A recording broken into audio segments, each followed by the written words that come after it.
Some of the hadiths give a description of what Muhammad looked like. Will you tell us? We are repeatedly told by Arabists that Muhammad was born in the light of recent history, implying full knowledge of him. Wrong, wrong, wrong.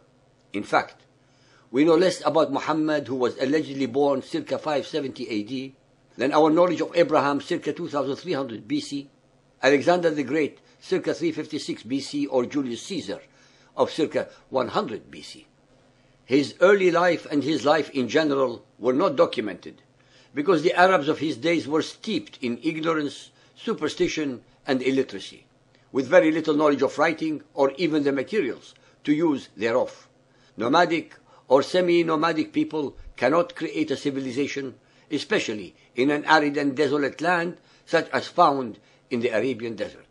So-called believers and unbelievers, be aware that the only, and I repeat, the only stories that we have handed down to humanity are the one-sided, unsubstantiated, uncorroborated, inauthentic, and unrecorded oral traditions that were concocted by the tens of thousands over a period of 300 years after Muhammad's death.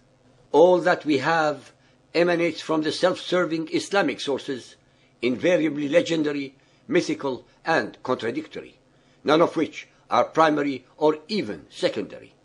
There are no written documents on paper, stone or hide that recorded anything to do with a man called Muhammad, Ahmad, or Al-Amin in the whole of 900,000 square miles of Arabia. The Muhammadan traditions have absolutely no idea when he was born. All we have in them is that he was born in the year of the elephant without any actual date given. Since he was not born to one of the important families of the Quraysh, we should not be surprised at all for the total lack of any facts about his date of birth or the progress of his childhood. We, of course, have an enormous number of invented and regurgitated stories, mostly miraculous, about Muhammad's birth, childhood, manhood, and characteristics. Although Muhammad in his Quran repeatedly and clearly asserted that he was only an ordinary and fallible human being, albeit inspired by Allah, it is amazing and intellectually incomprehensible how his later followers over the subsequent 3 centuries attributed to him, among other stunning characteristics, the dogma of sinlessness called Isma', contrary to their Quran that asserts otherwise.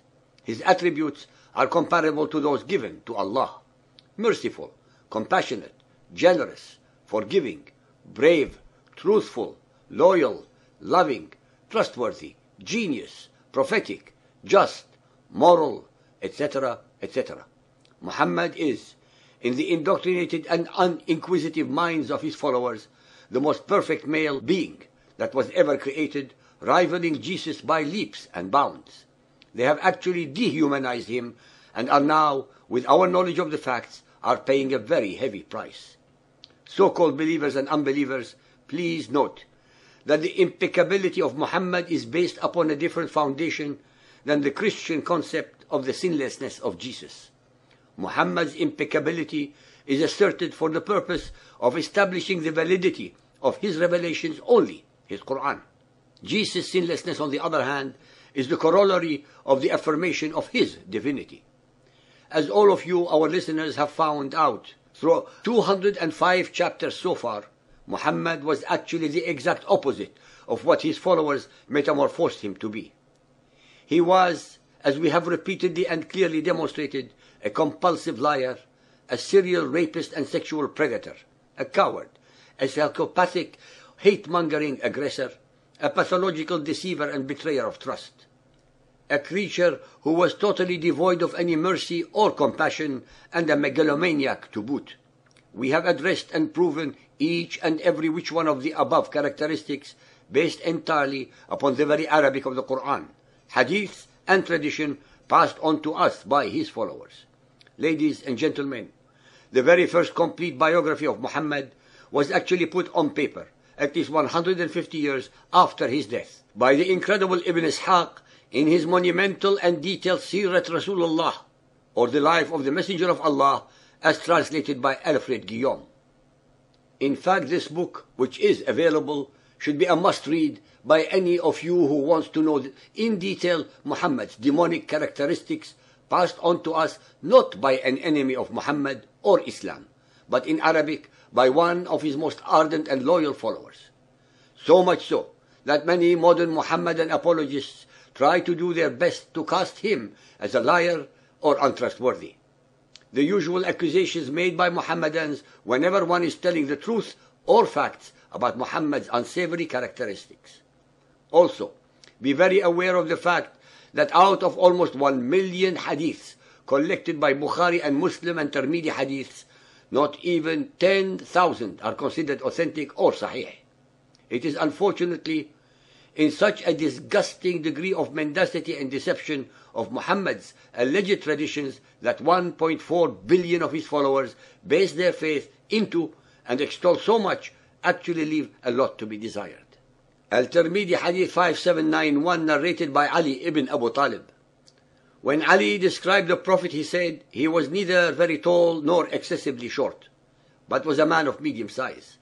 He had neither very curly nor flowing hair, but a mixture of both. He was not obese. He did not have a very round face, but it was so to some extent. He was reddish white. He had wide black eyes and long eyelashes. He had protruding joints and shoulder blades. He was not hairy, but had some hair on his chest. And the palms of his hands and his feet were calloused. When he walked, he raised his feet as though he were walking on a slope. When he turned around, he turned completely. Between his shoulders was the seal of prophecy, and it was the seal of the prophets. He had a finer chest than anyone else, was truer in utterance than anyone else, had the gentlest nature and the noblest tribe. Those who saw him suddenly stood in awe of him, and those who shared his acquaintanceship loved him. Those who described him said they had never seen anyone like him before or since. If you Google Muhammad's characteristics, you will read the most astounding attributes about Muhammad that were ever bestowed on any human being in recorded history. I shall read from one of their sites without referencing the sources, so as not to interrupt the avalanche and cascades of attributes regaling Muhammad, although we have each and every one of these references available.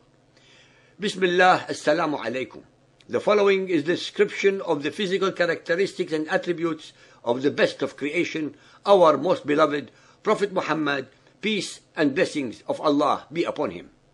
He had the most radiant coloring, deep black eyes which were wide set and had a sort of red tint to them, long eyelashes, a bright complexion, an aquiline nose, and a gap between his front teeth.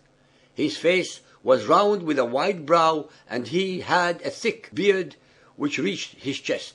His chest and abdomen were of equal size. He was broad-chested with broad shoulders. He had large bones, large arms, thick palms and soles, long fingers, fair skin, and fine hair from the chest to the navel.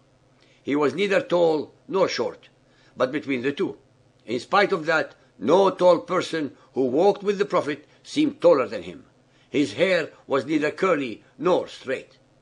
When he laughed and his blessed teeth showed, it was like a flash of lightning, or they seemed as white as hailstones. When he spoke, it was like light issuing from between his teeth. He had a well-formed neck, neither broad nor fat. He had a compact body which was not fleshy. Abu Hurairah said, I have not seen anything more beautiful than the Messenger of Allah. It was as if the sun was shining in his face. When he laughed, it reflected on the wall. In her description, Ma'bad said, from afar, he was the most beautiful of people, and close up, he was the most handsome. Ibn Abi Halala said, his face shone like the full moon. At the end of his description, Ali said, anyone who saw him suddenly was filled with awe of him. Those who kept his company loved him. All who described him said they had not seen anything like him either before or since. Rasulullah was so clean, clear, beautiful, and handsome. His senses were exceedingly powerful. He could hear from a long way off and see further than anyone. In essence, he had a body formed in perfection and uniqueness and blessed. Anyone suddenly seeing him would be consumed with love, and anyone speaking with him would feel great love in his heart and soul. The wise respected him in accordance with their degree. He greatly honored his relatives. He would not, however, treat them better than those more worthy than them. He was generous, beneficial, compassionate, forgiving, brave, and mild. In speech, he kept to his word. In essence, his excellent morality, sharp powers of reasoning were greater than those of all other people and worthy of great praise. Dear listeners, I cannot continue without becoming sick from such an obscene degree of sycophantic attributes, especially since we all know the facts that prove him to be otherwise.